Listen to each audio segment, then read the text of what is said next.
আমি প্রথমে একটা প্রশ্ন দিয়ে শুরু করতে চাই, সেটা হচ্ছে আমি এখানে কেন? আমি তো একজন সৈনিক। আমার থাকার কথা রণাঙ্গনে অথবা সেনানিবাসে। আমি এখানে কেন? আমি সেখানেই যেখানে একটা যুদ্ধ চলছে। আমি সৈনিক, আমার কাজ হচ্ছে যুদ্ধ করা। আমরা একটা যুদ্ধের মধ্যে দিয়ে যাচ্ছি, এটা আমাদের সবাইকে বুঝতে হবে। সেটা যদি বুঝতে পারি তাহলেই একজন সৈনিক কেন আজকে ঢাকা বিশ্ববিদ্যালয়ের মতো একটা বিদ্যাপীঠে একটা সেমিনার হলে, যেখানে জীবনে আমার আগে কখনো আসা হয়নি, এখানে আসার প্রাসঙ্গিকতাটা সেখানেই খুঁজে পাওয়া যাবে। আপনাদের মধ্যে অনেকের বক্তব্য শুনলাম, আমি অত্যন্ত আনন্দিত হয়েছি যে বিশেষ করে আমার বাম পাশে যে ভাই বসে আছেন, ওনার কয়েকটা কথা, যেমন আসলে আমরা নিরাপত্তা বলতে কি বুঝি বা সার্বভৌমত্ব বলতে কি বুঝি। আমার জাতি কখন হুমকির মুখে পড়লো সেটা বোঝার জন্য আমার সীমান্তে যাওয়ার প্রয়োজন নেই। প্রথম স্বাধীনতার পরে 53টা বছর পেরিয়ে গেছে, আমাদের সীমান্তে এমন কোনো ঝুঁকি বা হুমকি কখনোই তৈরি হয়নি যে সেনাবাহিনীকে সীমান্ত রক্ষার জন্য ছুটে যেতে হবে। কিন্তু বারবার আমাদের সার্বভৌমত্ব, আমাদের নিরাপত্তা, আমাদের স্বাধীনতা হুমকির মুখে পড়েছে দেশের ভেতরে। এই যুদ্ধটা কিন্তু আজ শুরু হয়নি। আমি ইতিহাসের ছাত্র না, তবু আমি যেটা বুঝতে পারি, সেই শামসুদ্দিন ইলিয়াস শাহ সময় থেকে শুরু করে আমাদের এক বোন বলে গেলেন 14ই আগস্টের কথা। তারপর অনেক সময় গেছে, 52 সময় গেছে, 71 গেছে। আমরা বারবার কিন্তু আমরা যুদ্ধ করেছি স্বাধীনতার জন্য। কিন্তু অত্যন্ত দুঃখজনক হলো সত্যি, প্রতিটা বারই আমাদের যুদ্ধটা অসম্পূর্ণ থেকে গেছে। যে চেতনা নিয়ে আমরা যুদ্ধে নেমেছি সেই চেতনাটা লুট হয়ে গেছে।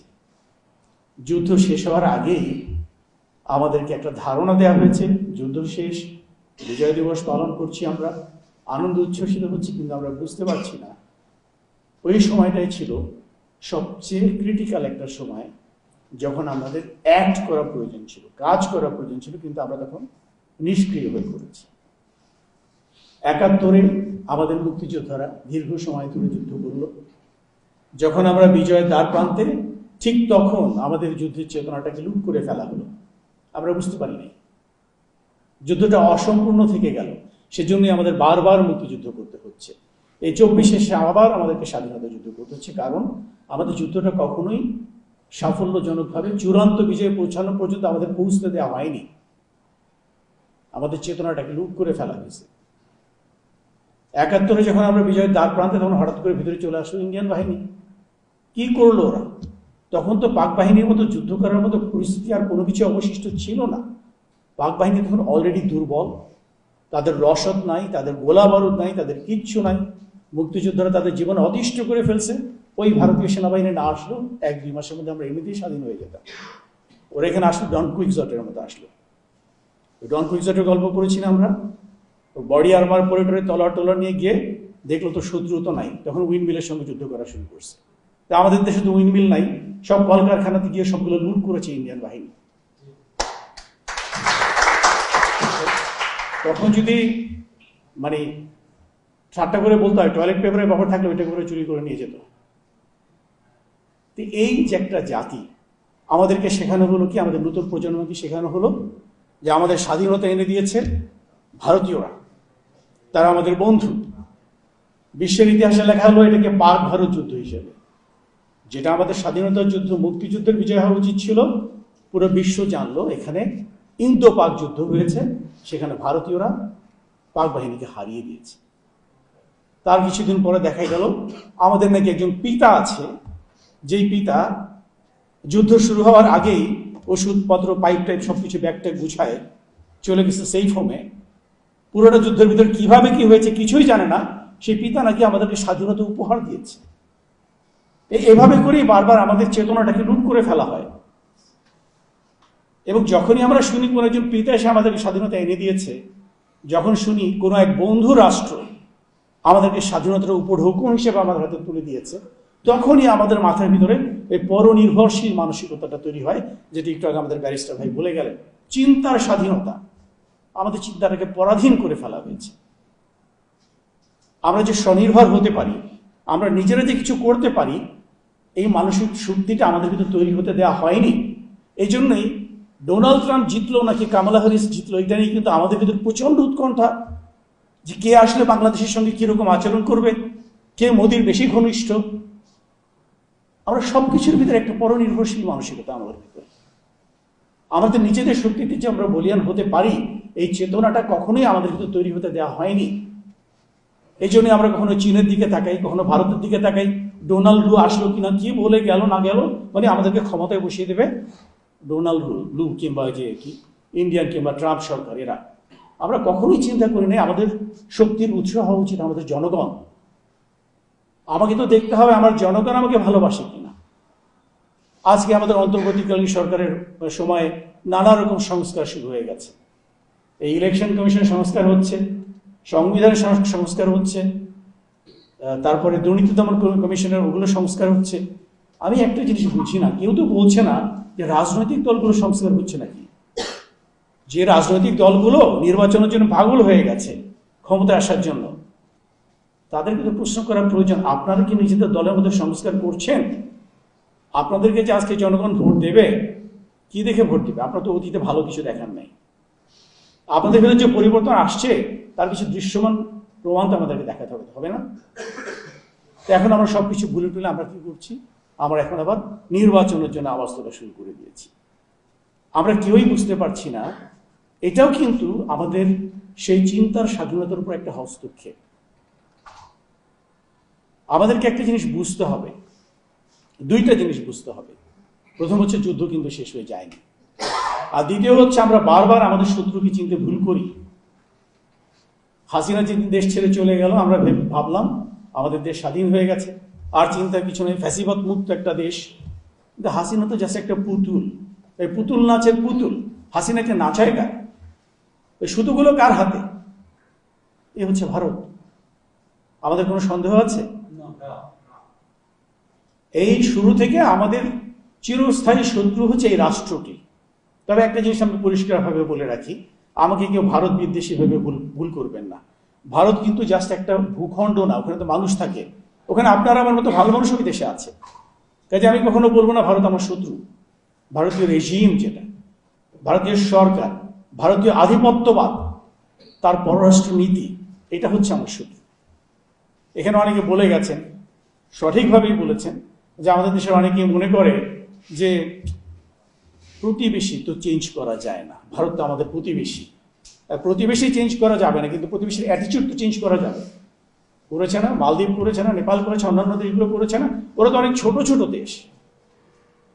এই পুরো সাউথ এশিয়ার ভেতরে, শুধু সাউথ এশিয়ায় কেন, আমি যদি আরো গ্রেটার এশিয়ার কথা চিন্তা করি, বাংলাদেশ একমাত্র দেশ রক্তের বিনিময়ে যারা স্বাধীনতা অর্জন করেছে বারবার। আর কোনো দেশ কিন্তু রক্তের বিনিময়ে স্বাধীনতা অর্জন করেনি। আমরা কোনো গোল টেবিল বৈঠকে বসে আমরা স্বাধীনতা নিয়ে আসি, রক্ত দিয়েছি। আমাদের সাহস এত কম হবে কেন? কারণ আমাদের চিন্তা চেতনার ভিতরে জিনিসটা ইনজেক্ট করা হয়েছে, আমাদের ভিতরে একটা পরনির্ভরশীল মানসিকতা তৈরি করা হয়েছে বারবার। আজকে আমাদের 24-এর বিজয় অর্জিত হওয়ার আগেই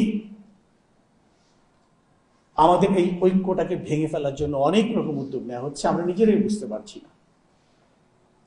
আমরা যখন 24-এ 18 জুলাই থেকে যখন নাকি পথে নামলো, আমাদের তো কোনো দলীয় পরিচয় ছিল না। আমরা সবাই ছিলাম বৈষম্য বিরোধী একটা ন্যায়সঙ্গত একটা সুন্দর রাষ্ট্র প্রতিষ্ঠা করার আকাঙ্ক্ষাতেই কিন্তু পথে নেমেছিল সবাই, শেষমেশ এক দফা এক দাবি। কিন্তু হাসিনা তো একটা, আমাদের সাবজেক্টিভ ওয়েতে চিন্তা করলে হবে না, we have to think objective. না, এক হাসিনা কিন্তু ফ্যাসিবাদ, সে ফ্যাসিবাদের একটা প্রতীকী বলা যায়, সিম্বলিক, বাট ফ্যাসিবাদ তো পুরোটা একটা সিস্টেম। এই সিস্টেমটা যখন থেকে যায়, একটা ব্যক্তি চলে গেলে কিন্তু সিস্টেম ধসে পড়ে না, সিস্টেমটা তো পুরোপুরি রয়ে গেছে। এই সিস্টেমটাকে পরিষ্কার করার কি উদ্যোগ আমরা নিচ্ছি? আমরা কাজ করছি না, উল্টো দিকে যেটা হচ্ছে, এই ফ্যাসিবাদ বিরোধী যুদ্ধে আমাদের যে ঐক্যটা তৈরি হয়েছিল, সেই ঐক্যের জায়গাটাতে এখন আঘাত আসছে। কারণ আমাদের যারা শত্রু, তারা পরিষ্কারভাবে ব্যাপারটা উপলব্ধি করে যে আমাদের সবচেয়ে বড় শক্তির উৎস হচ্ছে আমাদের ঐক্য। শয়তান কিন্তু বহু রূপ ধরে আসে। শয়তান কখন আসবে হিজরা হয়ে, কখন আসবে আনসার হয়ে, কখন আসবে ইসকন হয়ে, কখনো সংখ্যালঘু হয়ে, কখনো সো কল্ড আদিবাসী হয়ে আসবে। এরা বারবার বিভিন্ন রূপে এসে আমাদেরকে নানাভাবে আমাদের বিপ্লবের অর্জনকে ব্যাহত করার চেষ্টা করেছে, পারে নাই। পরে তারা সবচেয়ে মুখ্য অস্ত্রটা এখন ছুড়ে দিয়েছে, সেটা কি? আমাদের নিজেদের মধ্যে অনৈক্য সৃষ্টি করা, পরস্পরের বিরুদ্ধে বিশ্বাসের জায়গাগুলো যেগুলো আছে সেখানে চির ধরানোর চেষ্টা করা হচ্ছে। ছাত্রদেরকে বোঝানোর চেষ্টা করা হচ্ছে বিএনপি শেষ হয়ে গেছে, বিএনপির আদর্শ বলে কিছু নাই। বিএনপিকে আবার বোঝানো হচ্ছে তাড়াতাড়ি নির্বাচন করো, তা না হলে কিন্তু অন্তর্বর্তীকালীন সরকার কিন্তু অলরেডি ভারতের পকেটে চলে গেছে। ছাত্রদের ভিতরে আবার বোঝানো হচ্ছে যে তোমরা এই সব কাজ করলা, ওখানে উপদেষ্টা হয়ে বসলো অমুক, এখানে গিয়ে রিকগনিশন পেলো, এই কৃতিত্ব পেলো, তোমার তো কোনো রিকগনিশন নাই। ও নানাভাবে নানা দিক থেকে ওরা চেষ্টা করে আমাদের বিশ্বাসের জায়গাগুলোতে আঘাত করতে, আমাদের ঐক্যের জায়গাগুলোতে আঘাত করতে, যাতে করে যে শক্তি আমাদের, এই শক্তিটা যাতে ভেঙে টুকরো টুকরো হয়ে যায়। আজকের এই অনুষ্ঠান থেকে আপনাদের এখানে সিপাহী জনতার ঐক্যের কথা বলা হয়েছে। আমি বলবো শুধু সিপাহী জনতার ঐক্য হলে হবে না, আমাদেরকে জাতীয় ঐক্য প্রয়োজন, খুব বেশি প্রয়োজন। আমরা ঐক্যবদ্ধ মানুষ কখন হয়? মানুষ কিন্তু জন্মগতভাবে সবাই স্বাতন্ত্র্যবাদী, আমরা প্রত্যেকে নিজে একটা আলাদা পরিচয়ে পরিচিত হতে পছন্দ করি, তাই না? আমরা ঐক্যবদ্ধ কখন হই? যখন আমাদের সামনে একটা অভিন্ন শত্রু এসে দাঁড়ায়, একটা অভিন্ন থ্রেট বা হুমকি এসে যখন আমাদের সামনে দাঁড়ায়। এই থ্রেটটা অনেক সময় দৃশ্যমান হয়, অনেক সময় অদৃশ্য থাকে। হাসিনা চলে যাওয়ার পরে আমাদের চোখের সামনে আমাদের অভিন্ন যে দৃশ্যমান শত্রুটা ছিল সেটা চলে গেছে, কিন্তু অদৃশ্য শত্রু কিন্তু দৃশ্যমান শত্রুর চেয়ে অনেক বেশি শক্তিশালী, তাকে দেখা যায় না। আর সেই শত্রু আরো বেশি শক্তিশালী যে আপনার সামনে বন্ধুর বেশে আসে। আজকাল অনেক কথাবার্তা শুনে, বিভিন্ন রাজনৈতিক দলগুলোর কথাবার্তা শুনে আমি খুব হতাশ হয়ে যাই।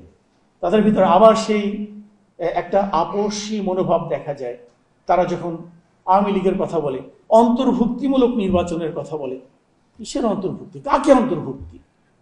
অন্তর্ভুক্তি কার মধ্যে হবে? যে শত্রুকে আমরা লাথি মেরে বের করেছি তার সঙ্গে তো কোনো অন্তর্ভুক্তির কোনো প্রশ্ন আসবে না। অন্তর্ভুক্তি নির্বাচন হবে শত্রুকে এখান থেকে ঝেঁটিয়ে বিদায় করার পর আমরা বাকি যারা রয়ে গেলাম তাদের ভিতরে inclusivity, that is what we need. ওর সঙ্গে হাত মিলানোর কোনো প্রশ্নই ওঠে না। কি বলা, আমি বুঝতেই পারি না ব্যাপারগুলো। অন্তর্ভুক্তি কার সাথে? 3 মাসও এখনো যায়নি, 3 মাস বোধহয় গেল কেবল। বেনিয়ামিন লাশটার কথা আপনাদের মনে পড়ে না? ওই যে এপিসির উপর থেকে ঝুলিয়ে রাখা হয়েছিল, ওই জেলের যে ছেলেটা কার্নিসে ঝুলে থাকা অবস্থাতে ইয়েতে গুলি করা হলো একেবারে ক্লোজ রেঞ্জে। সে মানুষগুলোর কথা, আবু সাইদের কথা কি মনে পড়ে না? এত অকৃতজ্ঞ আমরা, এত অকৃতজ্ঞ, এত এত নির্লজ্জ একটা জাতি আমরা, যে এই মৃত্যুগুলোর 3 মাস পার হতে না হতে আমরা সেই আওয়ামী লীগের সঙ্গে আবার অন্তর্ভুক্তিমূলক নির্বাচনের কথা বলছি। কি ধরনের সভ্যতা এটা? বুঝতে পারি না। এবং এই জিনিসগুলো কিনছে, এই আইডিয়াগুলো কিনছে। আজকে বিএনপির মধ্যে একটা বড় দলও ওদের পক্ষে কথা বলে, ওদের পক্ষে সাফাই গায়। বুঝতে পারি না। এটা হচ্ছে এজন্যই কারণ আমরা আমাদের শত্রুটাকে ঠিক মতো চিনতে পারি নাই। এই শত্রুটা কিন্তু অত্যন্ত দ্রুত একটা শত্রু। সে আপনার কাছে বন্ধুর বেশি এসে আপনার আরেক বন্ধুর বিরুদ্ধে আপনার মনটাকে বিষিয়ে তুলবে। এই বিভাজন কিন্তু কাম্য না। আজকে আমরা এটাও চাই না যে বড় বড় রাজনৈতিক দলগুলো নির্বাচনের জন্য পাগল হয়ে যাক। আগে সংস্কার হতে হবে। শুধুমাত্র একটা সুষ্ঠু নির্বাচনের মাধ্যমে কিন্তু গণতন্ত্র আসে না।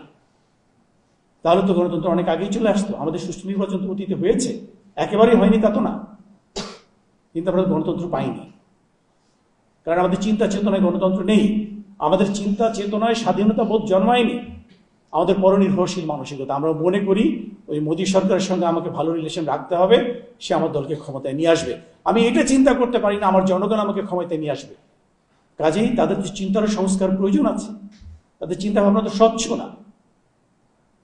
আমাদের জিনিসগুলো বুঝতে হবে। আমরা যতদিন পর্যন্ত ছাত্র জনতা সৈনিক যা কিছুই বলি না কেন, প্রথমে দেশটাকে ভালোবাসতে হবে। আমাদের বুঝতে হবে আমাদের কমন ইন্টারেস্টগুলো কোথায়, আমাদের কমন গ্রাউন্ডগুলো কোথায় সেটা খুঁজে বের করতে হবে। আগে আমরা সেই জায়গাটাতে পৌঁছাই, তারপর আমরা ভোটের যুদ্ধে নামবো, অসুবিধা নেই। আগে আমাদের কিন্তু আমাদের অভিষ্ট লক্ষ্যে পৌঁছাতে হবে। একটা গণতান্ত্রিক ব্যবস্থা তো কায়েম করতে হবে, এমন একটা জায়গা তৈরি করতে হবে সংবিধান সংশোধনের মাধ্যমে, নির্বাচনী কাঠামো বা ব্যবস্থা সংশোধনের মাধ্যমে, যেখানে প্রতিটা ব্যক্তি সুচিন্তিত মতামত দিতে পারবে। এখন আপনি আমার সামনে এমন দুটো অপশন রেখে দিলেন, দুটোর কোনোটাকে আমি পছন্দ করি না, তো বাধ্য হয়ে আমাকে এই দুটো মন্দের যে কোনো একটাকে বেছে নিতে হবে। অনেকে বলে যে আমার কথার ভিতরে অনেকে মনে করতে আমি কি সাম -2 3 ফর্মুলার কথা বলছি না। নো, আমি সেটা বলছি না। মাইনাস করার দরকার নেই ভাই, আপনি নিজে ভালো হয়ে যান না, তাহলেই তো হলো। আপনি নিজের ভিতরে সংস্কার আনেন, আপনি এমন কিছু কাজকর্ম করেন যেটা থেকে আমি আশ্বস্ত হতে পারি যে আপনার হাতে আমার স্বাধীনতা সুরক্ষিত থাকবে, সেভাবে আপনি নিজেকে ঠিক করেন। একটু সময় নেন, এত অস্থির হওয়ার তো কিছু নেই। এই অস্থিরতাটা তৈরি করছে আমাদের শত্রু। আমরা বুঝতে পারছি না, আমরা কিন্তু ওদের টিউনে আমরা কিন্তু নিচে যাচ্ছি কন্টিনিউয়াসলি।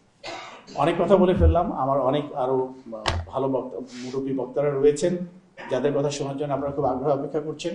সবশেষে একটা কথা বলবো, সেটা হচ্ছে সিপাহী জনতার ঐক্য সৃষ্টি করার জন্য আপনাদেরকে কোনো চিন্তা করতে হবে না, এই ঐক্যটা অলরেডি আছে। যে জিনিসটা হচ্ছে, আমরা সেনাবাহিনী বা সশস্ত্র বাহিনীর লোকরা কিন্তু ভিন্ন কোনো স্পিসিস না, আমরা অন্য কোনো প্রজাতি না, আমাদের আলাদা কোনো বায়োলজিক্যাল নেম নাই, কিন্তু আমরা হোমোস্যাপিয়েন্স, বাংলাদেশি। আপনাদের এই আত্মীয় স্বজনের ভিতরে তো সশস্ত্র বাহিনীর লোকজন আছে না? এই যে বিগত বিপ্লব হলো, আমাদের সেনা পরিবারের সন্তানরা তো এখানে নিহত হয়েছে, হয়নি? আমাদের কলিগ অফিসারের বাচ্চা যারা এখন ক্যাপ্টেন মেজর, এরাও তো দুজন মারা গেছে, ছাত্র দুজন মারা গেছে। এরা আমরা আমাদের স্বজনদেরকে হারিয়েছি। আমরা কিন্তু বাইরের মঙ্গল গ্রহ থেকে আসা কোনো সেনাবাহিনী না, আমরা এই দেশের মাটির সন্তান। এই দেশের স্পিরিট আমরা ধারণ করি, এই বিপ্লবের স্পিরিটকে আমরা ধারণ করি। এই ঐক্য নতুন করে তৈরি করার প্রয়োজন নেই, এই ঐক্য ইনশাল্লাহ আছে এবং থাকবে, এটা আপনারা নিশ্চিত থাকতে পারেন। আমরা খালি এতটুকুই রিকোয়েস্ট করবো, যেহেতু সেনাবাহিনীর ভেতরে বা বৃহত্তর ছাত্রদের কথা যদি চিন্তা করি, এদের ভিতরে যেহেতু ক্ষমতার রাজনীতি এদের মধ্যে কাজ করে না, এদের ভিতরে যেহেতু ক্ষমতার লোভ নেই, এই জায়গাটা আমাদের একটা ভালো একটা শক্তির উৎস। যখনই ওখানে ক্ষমতার লোভ চলে আসে, তখনই কিন্তু সেটা পলিউটেড হয়ে যায়, সেটা নষ্ট হয়ে যায়। তো কাজেই আমরা চাবো একটাই জিনিস, দয়া করে ছাত্র এবং সৈনিকের যে ঐক্যের কথা বললেন সেটা অটুট আছে। আমার পক্ষ থেকে একটা রিকোয়েস্ট, আপনারা ছাত্ররা দয়া করে ঐক্যবদ্ধ থাকুন, আপনাদের ভিতরে যাতে ফার্দার কোনো বিভাজন না হয়, ছোটখাটো কোনো ব্যাপার যাতে আপনাদেরকে পরস্পরের বিরুদ্ধে মানে মুখোমুখি অবস্থানে না নিয়ে আসে। এই চেষ্টাটাই কিন্তু আমাদের শত্রু করে যাচ্ছে, কারণ ওরা জানে ওইটাই আমাদের সবচেয়ে বড় শক্তির উৎস। কাজে আপনারা ছাত্ররা ঐক্যবদ্ধ থাকুন, আমরা বিপ্লবের স্বপ্নকে ইনশাল্লাহ বাস্তবায়ন করেই ছাড়ব, যতই বাধা আসুক ইনশাল্লাহ। ধন্যবাদ সবাইকে।